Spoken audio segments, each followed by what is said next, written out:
कर्नाटकच्या यात्रेमध्ये होयसाळ मंदिरांचं दर्शन करून आपण आलो होतो शृंगेरी मठात. शृंगेरी मठाचं दर्शन करून आपण आलो उडुपीला आणि आता उडुपीवरून निघालो आहोत एका खास प्रवासाला. सोबत आहे अरबी समुद्राचा निळाशार किनारा आणि आपल्या मनातील उत्सुकता. आज आपण पोहोचणार आहोत उडुपीवरून कर्नाटकातीलच प्रसिद्ध तीर्थक्षेत्र मुरुडेश्वर, जिथे आहे भगवान शिवाची भव्य अशी जगप्रसिद्ध मूर्ती. सुरू करूया उडुपीवरून मुरुडेश्वरचा हा प्रवास. एक सुंदर प्रवास, निसर्गाची साथ आणि शिवभक्तीचा अनुभव. चला सुरुवात करूया या खास जर्नीची. कुंदपुराच्या प्रायव्हेट बस स्टँडवर आलो होतो मी. इथून ॲक्च्युली बस मिळणं मुश्किल झालं होतं, परंतु चौकशी केली बरीचशी, यांच्याशी विचारपूस केली आणि तेव्हा मग ही बस मिळाली एक. मग आता चाललो आहे मुरुडेश्वरला कुंदपुरावरून.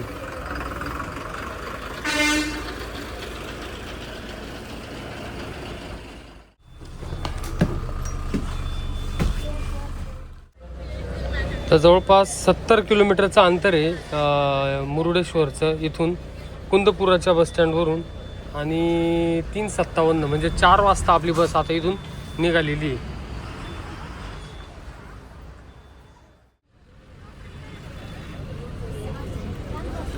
कुंदपुरावरून मुरुडेश्वरचं जे तिकीट काढलेले आपण, त्याचं प्राईस पडलेली आहे 57 रुपये.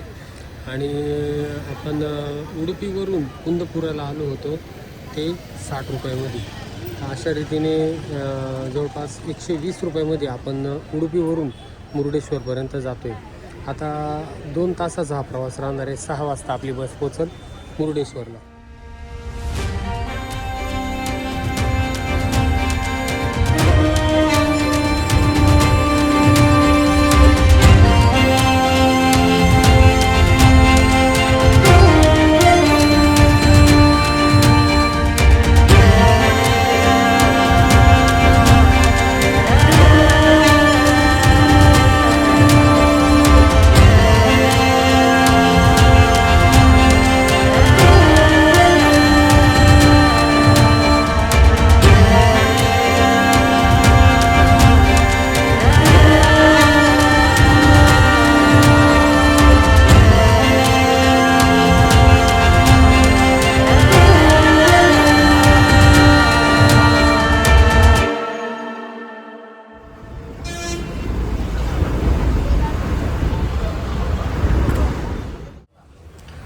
तर जवळपास 5:30 वाजता आपला प्रवास भटकलला पोहोचलेला आहे. मुरुडेश्वरला येण्यासाठी तुम्ही भटकलची देखील बस घेऊ शकतात आणि भटकलवरून मुरुडेश्वरचं जे अंतर राहतं ते फक्त 15 किलोमीटरचं अंतर राहतं.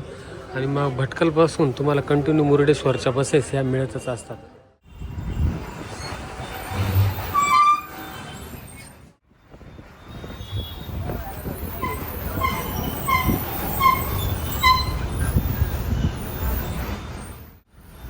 समोरच गोपुरम दिसत आहे आपल्याला आणि लगेच इथं हे बस स्टँड मुरुडेश्वराचं.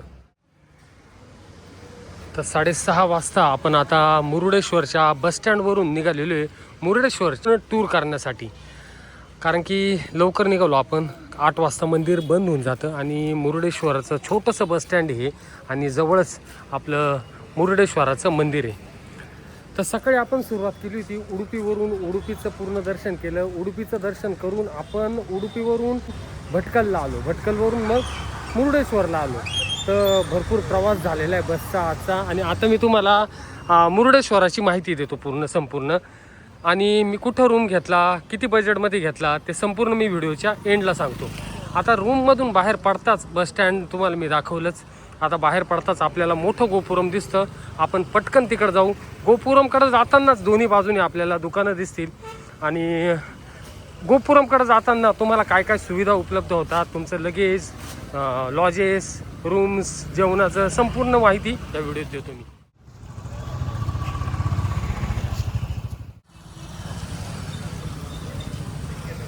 मंदिराकडे जातानाच आपल्याला मोठं कुंडाचं दर्शन होतं आणि त्या कुंडाचं दर्शन करूनच आपल्याला मंदिरापर्यंत जाता येतं. इथं मोठा बोर्ड देखील लिहिलेलं आहे, श्री मुरुडेश्वर टेम्पल, आणि डॉक्टर R.N. शेट्टी यांचा एक पुतळा देखील इथं लावण्यात आलेला आहे. ॲक्च्युली तुम्हाला मी मध्ये जाऊन दाखवलं असतं, परंतु लॉक केलेले आहे आता. चला पटपट जाऊ, मंदिर बंद होण्याची वेळ झालेली आहे आता. स्टॉपिंग, रिझ्युमिंग. स्ट्रावा ऑन करून घेतलं मी. ज्या ज्या ठिकाणी मी फिरतो त्या त्या ठिकाणी स्ट्रावा ऑन करून घेतो, कारण की स्ट्रावामुळे आपल्याला लक्षात येतं का त्या एरियामध्ये किती किलोमीटर फिरलो आपण, किती पायी चाललो, आणि त्या दिवशी आपण कोणत्या वेळेस कुठं होतो ते देखील आपल्याला लक्षात राहतं. आपल्याकडे एक रेकॉर्ड असतं ते स्ट्रावावर. समोर मुरुडेश्वर टेम्पल, मोठं गोपुरम, आणि इथं जवळच फिश मार्केट आहे. त्या गोष्टीचं विशेष वाटतंय, पण ह्या लोकांचा बिझनेसच तो आहे असल्यामुळं त्याच्याविषयी काही नाही, कारण की सर्व मच्छीमार बांधवच इथं राहतात आणि त्यांचा व्यवसाय येतो. बाकी इतर महादेवाच्या कोणत्याच मंदिरापुढं आपल्याला असं फिश मार्केट जवळ दिसणार नाही. तर इथून आता आपला प्रवेश होईल मंदिरामध्ये.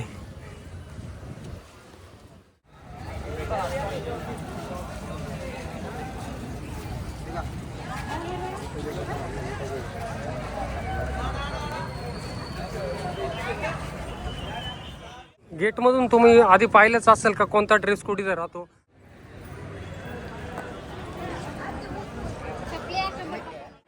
मंदिरात प्रवेश करताना ही जी लाईन आहे, ही दर्शनाची लाईन, ही जी लाईन आहे ही लिफ्टची लाईन. लिफ्टचा जो टायमिंग आहे तो सकाळी 7 ते दुपारी 12:45 पर्यंत, आणि परत बंद होऊन मग दुपारी 3 ते 7 वाजेपर्यंत, म्हणजे अजून अर्धा तासच लिफ्ट इथं चालेल. आपण काय करू, सकाळी 7ची लिफ्ट घेऊ. आता काही जाऊन उपयोग नाही, रात्र होत चालली आहे. आपण आता आधी मंदिरात जाऊया.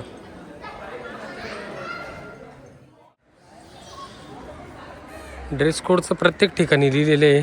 तुम्हाला टी शर्ट आणि शॉर्ट्स अलाउड नाही, बनेन अलाउड नाही, टी शर्ट अजिबात अलाउड नाही, फुल पॅन्ट फुल शर्ट, ज्याप्रमाणे मी परिधान केलेले आहे, फुल शर्ट फुल पॅन्ट. मी ॲक्च्युली हॉटेलमध्ये होतो, तिथंच त्यांना विचारून घेतलं कोणता ड्रेस कोड इथं लागतो. त्यांनी मला सांगितलं तिथंच. ओके, तर जाऊ आपण आता. भारतातील सर्वात उंच गोपुरांपैकी एक गोपूर म्हणजे मुरुडेश्वरचं गोपूर, आणि त्याच्यामधून एंट्री करून आपण जे जातो ते मुख्य मंदिराकडे. मुख्य मंदिर म्हणजे जेथे विराजमान आहेत भगवान शिव, अत्यंत शांत, दिव्य आणि शक्तिशाली स्वरूपात. या मंदिराचा इतिहास जो आहे तो रामायण काळाशी जोडलेला आहे. असे मानले जाते की रावण भगवान शिवाकडून आत्मलिंग घेऊन जात होता, परंतु देवतांनी युक्ती करून ते आत्मलिंग येथेच स्थिर केले आणि तेच आत्मलिंग पुढे मुरुडेश्वर म्हणून प्रसिद्ध झाले. मंदिरामध्ये जो प्रसाद दिला जातो ना, तो सकाळी 7:30 ते 10 याच वेळेत दिला जातो. इथं सेवा पण स्वीकारली जाते. मंदिराच्या बाहेर आपण आलेलो आहे, हे मंदिरातून आता बाहेर निघालेलो आहे, आणि गोपुरम आणि मंदिर रात्रीच्या याच्यात पहा किती छान दिसतंय. मंदिरामध्ये एक शिवलिंगाचं छान असं दर्शन आपल्याला होतं. मंदिराच्याच बाजूला हे गणपतीचं मंदिर आहे, ते देखील दर्शन झालं आपलं आत्ता.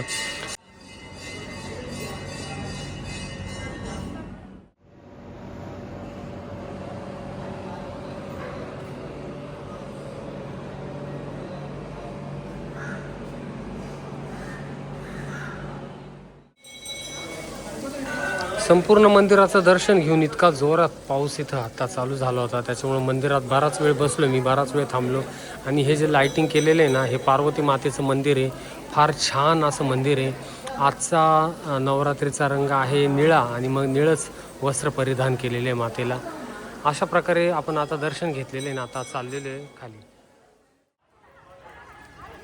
चला, पाऊस थांबलेला आहे आता बाकीचं काय काय पाहायचं ते मी तुम्हाला सकाळी दाखवेल, कारण की बाकीचा जो पार्ट आहे ना तो लिफ्टमध्ये टोटल हे 20 माळे आहेत. 18व्या माळ्यापर्यंत आपल्याला जाता येतं, आणि बाकी समुद्राचा व्ह्यू आहे. रात्री काही व्ह्यू दिसणार नाही आपल्याला, मग आपण आता सकाळीच भेटू. आता जेवणाचं काय आहे ते जेवणाचं आपण पाहू बाहेर जाऊन. गोपुरमपासून जेव्हा आपण पुढे येतो ना, तेव्हा आपल्याला कुंड लागते. इथे हे कुंड आहे, त्या कुंडाच्या समोर हे बघा, हे हॉटेल श्री गणेश भवन म्हणून आहे. तर इथं मील्स टिफिन रेडी आहे. तर तुम्हाला दाखवतो मी आता आपलं भोजन. तर राईस प्लेट आली आपली, हे बघा, भात, कढ, लोणचं, कोबी, सांबार, चपाती आणि पापड. ओके.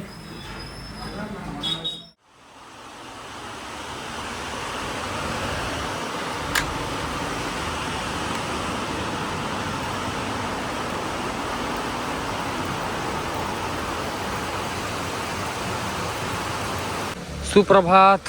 आज आहे 25 सप्टेंबर. सकाळचे 7 वाजलेले. 5 वाजेपासून जो पाऊस चालू झालेला होता, आता मला वाटलं थांबतो का नाही, फार जोरात एकदम. समुद्रकिनारा आहे ना, त्याच्यामुळे अजूनच जोरात पडला. नमस्कार मित्रांनो, आपण करत आहोत मुरुडेश्वरची. आता आपण आज जो गोपुरम आहे मोठा, त्याच्या 18व्या मजल्यावर जाणार आहे. समुद्राचा किनारा वर कोणत्या कोणत्या ॲक्टिव्हिटीज होतात ते संपूर्ण पाहणार आहे.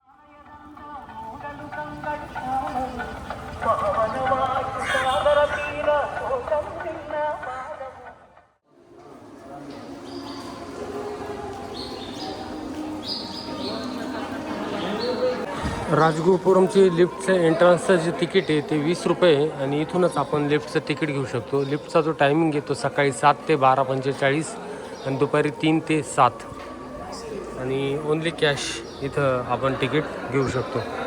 मंदिराच्या खालूनच हा लिफ्ट ऑपरेट केली जाते.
मुरुडेश्वरच्या बीचवर आलो होतो मी, परंतु ॲक्टिव्हिटीज इथं कोणतीच होताना दिसत नाही आहे. सगळे गेट मुरुडेश्वरचे बंद करण्यात आलेले. हे जे येणारे गेट आहे ना, हे सुद्धा बंद करण्यात आलेले.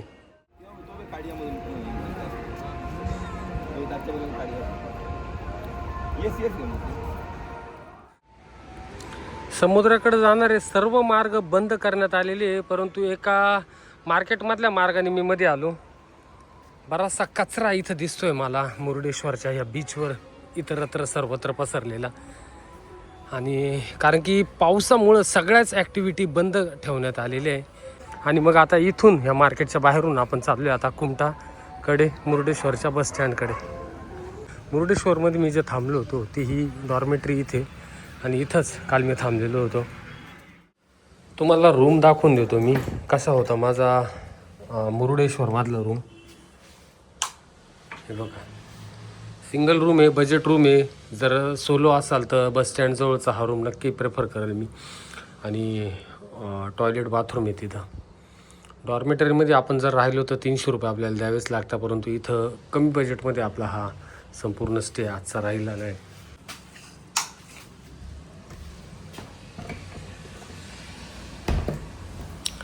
आणि हे बाहेर निघाल्यावर बस स्टँड.